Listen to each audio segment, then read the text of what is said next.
Hi, it's Maddie, and this is how to make the DIY snowman.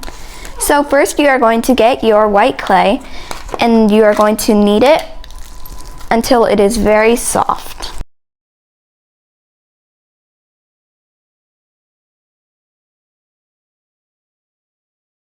The next step is to knead the clay into two different snowballs.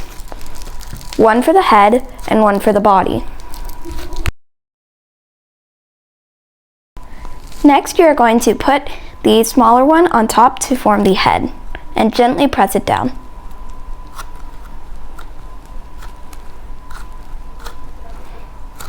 Next, you are going to grab your bag with all your decorations and you are going to pour them out.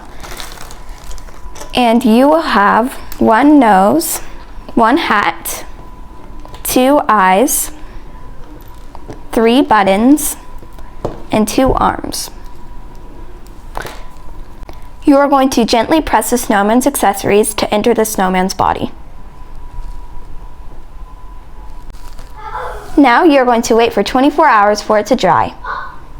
That's all you have to know for making your snowman. Have a happy holiday!